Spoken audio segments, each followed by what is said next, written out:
बच्चों क्लास में आज स्वागत है आप लोगों का। आज हम पढ़ेंगे न्यूटन के गति के तृतीय नियम। तो गति के तीसरा नियम क्या होता है, न्यूटन के गति के तीसरा नियम क्या होता है, और इसके बाद हम पढ़ाएंगे संवेग संरक्षण का सिद्धांत। तो ये दो चीजें बहुत इंपॉर्टेंट है और ये एग्जाम में कई बार आ चुका है, इसको हम लोग पढ़ेंगे। तो मैं बताया था कि न्यूटन के तीसरा नियम, तो तीसरे नियम में मैं आप लोगों को बताना चाहूंगा कि जब एक वस्तु दूसरी वस्तु पर बल लगाती है तब दूसरी वस्तु भी उतना ही बल पहली वस्तु पे विपरीत दिशा में लगाती है। मेरे कहने का मतलब ये है कि जब एक वस्तु किसी दूसरे वस्तु पर जितना बल लगाती है उतना ही बल दूसरी वस्तु भी पहली वस्तु पर विपरीत दिशा में लगाती है। मेरे कहने का मतलब ये है कि जैसे ये कोई मान लेते हैं कि वस्तु है, ये क्या है, m1 है, ये क्या है, m2 है। तो यदि ये m1 वस्तु इस पे बल लगा रही है, किस पे बल लगा रही है, इस पे, तो ये वस्तु जो m2 है वो भी इस वस्तु पे बल लगाएगी और किस दिशा में बल लगाएगी, विपरीत दिशा में। इसका सिंपल एग्जांपल मैं बताना चाहूंगा कि आप देखे होंगे बंदूक से जब गोली निकलती है तो उस कंडीशन में क्या होता है कि जब बंदूक से जब गोली निकलती है तो जो बंदूक की गोली है वो क्या करती है, बंदूक से जब गोली जब निकलती है तो उस कंडीशन में जो बंदूक है वो गोली पे बल लगाती है। बंदूक किससे बल लगाती है, गोली पे। जब बंदूक जब गोली पे बल लगाती है तो गोली का स्पीड बहुत तेजी से, बहुत वेग से निकल करके जा करके और दूसरे जगह पहुंचता है गोली। तो कहने का मतलब ये है कि जितना बल बंदूक ने गोली पर लगाया, जितना बल बंदूक गोली पे लगाती है उतना ही बल गोली भी बंदूक पे पीछे की तरफ लगाएगी, मतलब विपरीत दिशा में। बंदूक आगे की तरफ लगाती है तो गोली किधर लगाएगी, बल पीछे की तरफ। लेकिन दोनों का बल क्या होगा, बराबर होगा। जितना बल बंदूक ने मतलब लगाई उतना ही बल गोली ने विपरीत दिशा में लगाई। इसीलिए आप देखे होंगे कि बंदूक से फायरिंग करते समय पीछे की तरफ वो झटका देती है। ऐसे जब फायरिंग ऐसे करेंगे तो पीछे की तरफ ऐसे झटका देती है। तो कहने का मतलब ये है कि जो बल बंदूक लगाती है, मतलब एक वस्तु दूसरे वस्तु पर लगाती है, तो उसे हम कहेंगे क्रिया का नियम, मतलब क्रिया। और जो दूसरी वस्तु जो लगाएगी विपरीत दिशा में उसे कहेंगे प्रतिक्रिया। मतलब क्रिया का विपरीत क्या होता है, प्रतिक्रिया। तो दोनों का बल क्या होगा, आपस में बराबर होगा। तो ये न्यूटन के तीसरे नियम के कई एग्जाम्पल्स होते हैं। जैसे मैं आपको बताना चाहूंगा कि जैसे आप पानी में तैरते हैं तो पानी में तैरते समय क्या होता है कि आप पानी पे पीछे की तरफ बल लगाते हैं ना, पानी में ऐसे हाथ से पानी को पीछे की तरफ ऐसे ऐसे करते हैं आप। तो जब ऐसे से जब करते हैं तो जितना बल आप पानी पे लगा रहे हैं पीछे की तरफ, मतलब इधर, उतना ही बल पानी भी आपके ऊपर लगा रही है, तभी आप आगे बढ़ जाते हैं। तो ये उदाहरण है न्यूटन के तीसरा नियम का कि जब एक वस्तु दूसरे वस्तु पर जितना बल लगाती है तो दूसरी वस्तु भी उतना ही बल विपरीत दिशा में पहली वस्तु पर लगाती है। आगे बात समझ में। अब जैसे मान लीजिए और एक दो एग्जांपल मैं आपको बताना चाहूंगा। जैसे मान लीजिए कुआं से आप बाल्टी को खींच रहे हैं, तो कुएं से आप, कुआं में जहां पानी होता है ना कुएं में, तो बाल्टी जब आप भरी बाल्टी जब खींचते हैं कुआं से तो जितना बल आप लगाते हैं खींचते समय उतना ही बल बाल्टी भी आपके ऊपर लगाती है। मतलब दोनों का बल क्या होता है, बराबर होता है। तो कहने का मतलब मेरा ये है कि न्यूटन के तीसरा नियम यही है कि जब एक वस्तु दूसरे वस्तु पर जितना बल लगाती है उतना ही बल दूसरी वस्तु भी पहले वस्तु पर विपरीत दिशा में लगाती है। तो वही यहाँ पे लिखा गया है, एफ ए बी बराबर माइनस एफ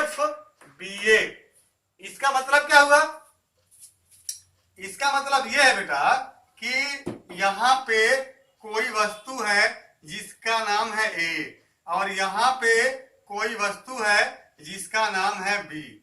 ठीक है, तो ये भी बल लगाएगी और ये भी बल लगाएगी।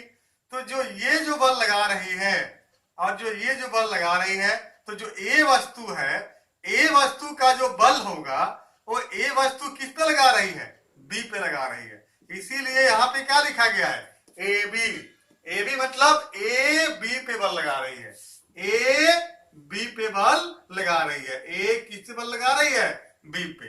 तो एफ ए बी लिखा गया, और ये बराबर होता है, अब जितना बल ये ए लगाएगी बी पर, उतना ही बल बी भी ए पे लगाएगी। तो ये जो है उतना ही बल एफ बी बी ए, यहाँ क्या लिखेंगे? बी ए। मतलब बी बल लगा रही है ए पे, उतना ही बल बी किस पे लगा रही है? ए पे। तो आपने क्या देखा? दोनों का जो दिशा है, ये लगा रही है इधर, तो ये लगा रही है इधर। जितना बल ये लगाएगी इधर, उतना ही बल बी भी इधर लगाएगी। इसीलिए यहाँ पे क्या रहेगा? माइनस, क्योंकि ये जो ए है वो इधर बल लगा रही है, एक इधर बल लगा रही है, इधर ए ने इधर इसको धक्का दिया, तो बी भी उतने ही बल से इसको इधर धक्का देगी, इधर इस साइड में। तो ए का डायरेक्शन किधर है? इधर है, तो बी का डायरेक्शन क्या होगा? इधर। तो मतलब बल लगाने का जो डायरेक्शन है, दिशा है, वो एक दूसरे के क्या होगा? विपरीत होगा। इसीलिए यहाँ पे क्या लिखा गया है? माइनस।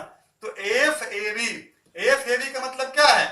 कि जो वस्तु ए है, ए का बल बी पे लगा है, ए का बल बी पे लगा है, ये बराबर होता है एफ बी ए। मतलब ये जो बल है बी ए, मतलब उतना ही बल बी किस पे लगा रही है? ए पे। आ गया समझ में? तो ये आपका एक कॉन्सेप्ट है। संवेग संरक्षण का जो सिद्धांत है वो न्यूटन के तीसरे नियम पर आधारित है। संवेग संरक्षण का सिद्धांत क्या होता है, संवेग संरक्षण का नियम क्या होता है, इसको हम बताना चाहूंगा। संवेग संरक्षण का नियम, संवेग संरक्षण का नियम। देखिए, इसको समझिए ध्यान से। ये जो संवेग संरक्षण का जो नियम है, ये क्या होता है? यदि वस्तुओं के निकाय पर बाह्य बल आरोपित न हो, तो संयुक्त निकाय का कुल संवेग सदैव संरक्षित रहता है। मतलब इससे यह स्पष्ट होता है बेटा कि एक पिंड में जितना संवेग में परिवर्तन होता है, दूसरे पिंड में भी उतना ही संवेग में परिवर्तन होगा और विपरीत दिशा में होगा।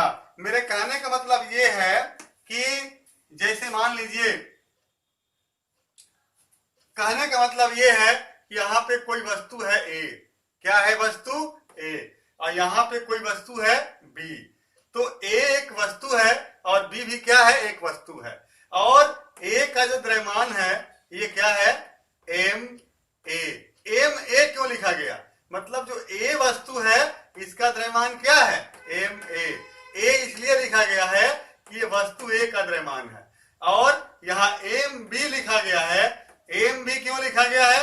कि एम मतलब द्रव्यमान और बी मतलब बी वस्तु का नाम है। मतलब ये जो द्रव्यमान है वो बी की लिखा गया है। अब देखिए, ए और बी दोनों क्या हो रहे हैं? गति कर रहे हैं। मतलब दोनों का ये जो है वेग एक समान नहीं है। ये जो ए है इसकी चाल क्या है? इसका वेग क्या है? यू ए है। यू ए का मतलब यू क्या है? प्रारंभिक वेग। और ये क्या है? U B. ये किसका है? बी वस्तु का जो वेग है वो यू बी है। यू बी का मतलब क्या होता है? बी यू का मतलब होता है कि बी वस्तु का जो प्रारंभिक वेग है वो यू बी है। ठीक है। और देखिए, दोनों का डायरेक्शन क्या है? सेम है। ये वस्तु भी इधर जा रही है, ये वस्तु भी इधर जा रही है, लेकिन दोनों का वेग एक समान नहीं है।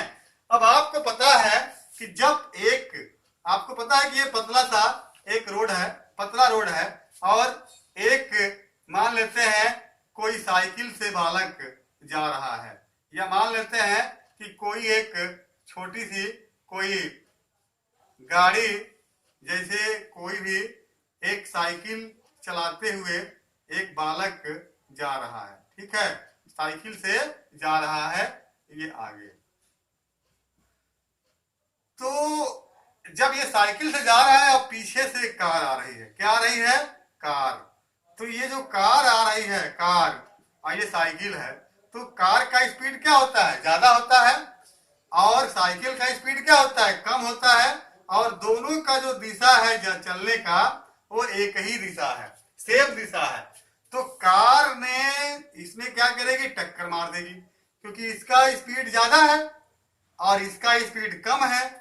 तो कार तेजी से जब जा रही है तो साइकिल को पीछे से क्या करेगी? ये टक्कर मार देगी यहाँ पे साइकिल में। जब साइकिल में टक्कर मारेगी तो साइकिल का जो वेग होगा वो बदल जाएगा। पहले इसका वेग क्या था? यूवी था, अब क्या हो जाएगा? वीवी हो जाएगा। क्या हो जाएगा? वीवी। तो उसी तरह से मान लेते हैं ए क्या है? एक कार है और बी क्या है? एक साइकिल है, ठीक है। तो जो कार है, कार का स्पीड कितना है? यूए है, और जो साइकिल है उसका स्पीड कितना है? यूवी है, ठीक है। अब देखिए यहाँ पे टक्कर हो रहा है, टक्कर दोनों एक दूसरे में टकरा जा रहे हैं, और टक्कर कितने समय के लिए हो रहा है? टी समय के लिए हो रहा है। टी समय के लिए टक्कर हो रहा है। टक्कर के बाद आप देख रहे हैं यहाँ पे जो वस्तु ए है इसका स्पीड क्या हो जा रहा है? वी हो जा रहा है, और जो वस्तु बी है उसका वेग क्या हो जा रहा है? वीवी हो जा रहा है टक्कर के बाद। तो हमारा जो संवेग संरक्षण का नियम है वो क्या कहता है? एफ ए बी बराबर माइनस एफ बी ए। इसका मतलब क्या होता है कि जो बल है ए वस्तु का, ए ने बी पे बल लगाया, ए ने किस पे बल लगाया? बी पे। ए बी पे बल लगाया, इसलिए यहाँ पे ए बी रखा गया है। मतलब ए बी पे जो बल लगाया वो बराबर होता है किस बल के? बी ए पे लगाया, बी ए पे लगाया। उल्टा जब बी ए पे बल लगाएगा तो इसे लिखा गया बी ए, और यहाँ माइनस क्यों लगाया गया? क्योंकि इसका जो बल की दिशा है वो इधर, बी ने इस दिशा में बल लगाएगा और ए ने इस दिशा में लगाएगा। क्योंकि न्यूटन का तीसरा नियम क्या था कि जब एक वस्तु दूसरे वस्तु पर जितना बल लगाती है उतना ही बल विपरीत दिशा में दूसरी वस्तु भी इस पे लगाती है। अब यहां देखिए, यहां पे क्या लिखा गया? यू ए का जो वेग है, यू ए क्या है? ए वस्तु का जो वेग है वो यू ए है। यू ए मतलब ए क्या है? ए वस्तु, ए वस्तु को इंडिकेट कर रहा है, और यू उसके वेग को। मतलब जो ए वस्तु है उसका वेग क्या है? यू है, और जो बी वस्तु है उसका वेग क्या है? यू है। अब इसका वेग देखिए, इसका वेग क्या है? ज्यादा है, यहाँ पे लिखा गया है जो यू ए है, मतलब ए वस्तु का जो वेग है प्रारंभिक वेग वो ज्यादा है बी से। इसका वेग क्या है? ज्यादा है, इसका वेग कम है। तो ये वस्तु इससे टकरा जाएगी, यहाँ टकरा गई, टी समय बाद उसका देखिए अलग अलग वेग हो जाएगा। अब टक्कर से पहले और टक्कर के वक्त और टक्कर के बाद, तो ये तीन कंडीशन हमारे पास आता है। तो टक्कर के पहले का हम निकालेंगे क्या? संवेग। हमें पता है बेटा कि टक्कर से पहले, मतलब टक्कर से पहले जो बल लगेगा एफ ए बी बराबर माइनस एफ बी ए। देखिए बल बराबर क्या होता है? द्रव्यमान गुणे त्वरण। ये सबको पता है, बल बराबर क्या होता है? द्रव्यमान गुणे त्वरण। तो ए बराबर द्रव्यमान को एम कहते हैं और त्वरण को क्या कहेंगे? ए कहेंगे। तो अब देखिए एम ए क्या है? ए मैं बताया था पहले चैप्टर में बताया था ए बराबर V minus U by T. A क्या है? त्वरण है। तो ये v minus U by T ये किसके जगह पे रखा गया? ए की जगह पे। तो यहाँ पे देखिए ए की जगह पे क्या रख दिया गया? v minus U by T. अब देखिए यहाँ पे जब ब्रैकेट को हटाते हैं तो M V minus M U by T हो जाएगा, बराबर M V minus M U by क्या हो गया? टी। तो यही मतलब यही जो रूल है यहाँ पे फॉलो होगा। अब आइए यहाँ पे, अब जो ये जो रूल है मैं जो बताया हूं यही रूल को हम इस पे फॉलो करेंगे, इन दोनों पे। अब चलिए यहाँ पे देखिए एफ ए बी बराबर माइनस एफ बी ए। ये क्या है भैया, ए ने बी पे बल लगाया, वो बराबर होगा बी ने भी ए पे उतना ही बल लगाया। किस दिशा में, विपरीत दिशा में। विपरीत के लिए क्या होता है, माइनस। अब चलिए बल बराबर क्या होता है, संवेग परिवर्तन की दर। न्यूटन के दूसरा नियम में बताया था इसके पहले, किसी भी वस्तु पर लगाया गया बल उस वस्तु के संवेग में परिवर्तन के दर के बराबर होता है। किसी भी वस्तु पर लगाया गया बल उस वस्तु के संवेग में परिवर्तन के दर के बराबर होता है। तो संवेग में परिवर्तन का दर, ये बल है, ये बल बराबर क्या होगा, संवेग में परिवर्तन की दर। संवेग में परिवर्तन कैसे निकालेंगे बेटा, प्रारंभिक संवेग, अंतिम संवेग माइनस प्रारंभिक संवेग बटे समय। संवेग क्या होता है, मैंने बताया था, संवेग बराबर द्रव्यमान गुणे वेग, द्रव्यमान गुणे वेग। देखिए यहाँ पे ये अंतिम संवेग हो गया M A V A. M A क्या है, एम ए क्या है, एम क्या है, द्रव्यमान है, और वी क्या है, वेग है। तो एम वी मतलब क्या हो गया, द्रव्यमान गुणे वेग, द्रव्यमान गुणे अंतिम वेग, इसको कहेंगे अंतिम संवेग, माइनस एम यू का मतलब क्या हो गया, एम द्रव्यमान और यू क्या है, प्रारंभिक वेग। तो इसका मतलब ये हो गया प्रारंभिक संवेग। अब बटे में क्या हो गया यहाँ पे टी, तो टी क्या है बेटा, समय। तो ये हो गया संवेग परिवर्तन की दर। मैंने इसके पहले वाले वीडियो में इसको समझाया था कि संवेग परिवर्तन की दर क्या होता है, M V minus M U by delta T. यहां भी देखिए लिखा गया है M V minus M U by delta T. ये किसका इक्वल होता है, एफ के, मतलब बल के। तो ये हो गया हमारा जो है संवेग हो गया किसका, संवेग में परिवर्तन की दर किसका हो गया, एफ ए बी का। अब जो बी ए पे बल लगा रहा है उसका संवेग निकालेंगे, पहले हम माइनस लिखेंगे। अब यहां देखिए अंतिम संवेग किसका, बी का, M into V, M B into V V. B क्या है, बी वस्तु है, बी वस्तु के लिए लगाया गया है बी। तो बी वस्तु का द्रव्यमान और बी वस्तु का अंतिम वेग, माइनस बी वस्तु का द्रव्यमान और बी वस्तु का प्रारंभिक वेग, बटे में क्या हो गया, समय। अब देखिए यहाँ पे क्या हो रहा है, अब टी से टी क्या हुआ, कट गया। जब टी से टी जब कट जाएगा तो ये बराबर इसका हो जाएगा, वही चीज यहाँ पे लिखा गया है, M A V A minus M A U A, मतलब यही चीज को नीचे लिखा गया बराबर ये जो नंबर है एम बी वी बी, इसको यहाँ पे लिख दिया गया। अब देखिए अब हम क्या करेंगे, माइनस वाला जो नंबर है, ये जो माइनस का जो नंबर है यहाँ पे, इसको इधर लाएंगे, और ये जो माइनस का जो नंबर है इसको उधर ले जाएंगे। मैंने बताया कि जब माइनस का कोई नंबर जब बराबर के उधर जाएगा तो प्लस हो जाएगा, और जब माइनस का कोई नंबर बराबर के इधर आएगा तो क्या हो जाएगा, प्लस हो जाएगा। वही चीज मैंने यहाँ पे किया है। ये तो प्लस है, जो प्लस है बराबर के इधर उसको पहले आप लिख दीजिए, एम ए वी ए लिख दिया। अब देखिए अब यहाँ पे जो ये वाला जो नंबर है इसको हम इधर लाएंगे तो प्लस हो जाएगा एम बी वी बी, क्या हो जाएगा, एम बी वी बी बराबर। अब बराबर के इधर पहले से ये नंबर है, क्या ये एम बी वी बी है, एम बी यू बी यहाँ पहले से है, और ये जो नंबर है माइनस का उसको बराबर के इधर लिख दिया यहाँ पे, तो क्या हो जाएगा, ये प्लस हो जाएगा, एम ए यू ए। तो आपने क्या देखा, आपने देखा कि ये बराबर किसके है, इसके है, तो ये बराबर भी इसका हो जाएगा, ये बराबर क्या हो जाएगा, इसका हो जाएगा। मैंने इसको इधर लिख दिया और इसको इधर लिख दिया। अब देखिए ये जो देख रहे हैं इतना, ये जो इतना है ये क्या है, टक्कर से पूर्व का संवेग। ये क्या है, ये टक्कर से पूर्व का संवेग, और ये क्या है, टक्कर से बाद का संवेग।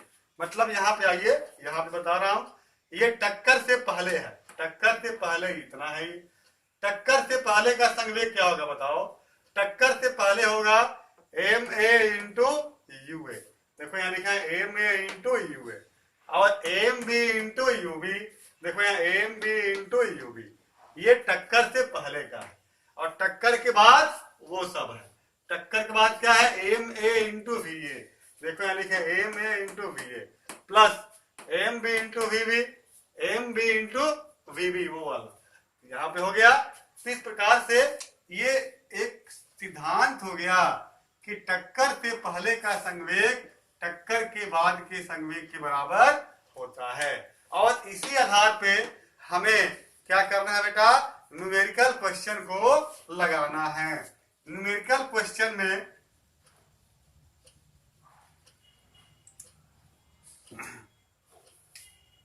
जैसे हमने चर्चा किया, जैसे बंदूक ले लीजिए और एक क्या है, गोली ले लीजिए, ठीक है।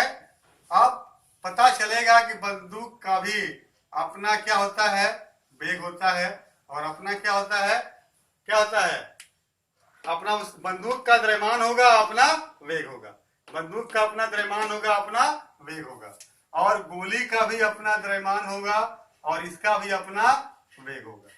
आ रहा है समझ में?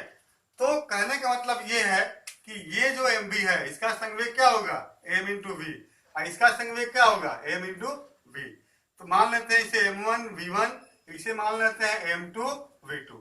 तो अब ये क्या हो जाएगा, m1 v1 बराबर m2 v2, मतलब ये बंदूक का संवेग हो गया, बराबर होगा किसके, गोली के संवेग का।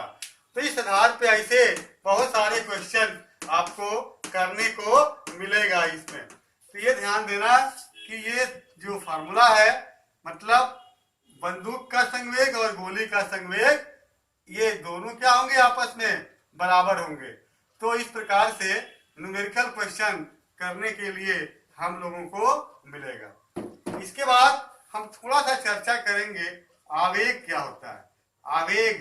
आवेग बराबर होता है बल इंटू समय। क्या होता है, आवेग बराबर होता है बल गुणे समय। वैसे ये आप लोगों के कोर्स में नहीं है फिलहाल, लेकिन मैं बता दिया, बल गुणे समय मतलब बल और समय के गुणनफल को क्या कहते हैं, आवेग कहते हैं। आवेग का मात्रक क्या होगा, बल का मात्रक क्या होता है बेटा, न्यूटन, और समय का मात्रक क्या होता है, सेकंड। तो हो गया न्यूटन सेकंड, किसका मात्रक हो गया, ये आवेग का। तो ये चैप्टर आपका खत्म हो गया।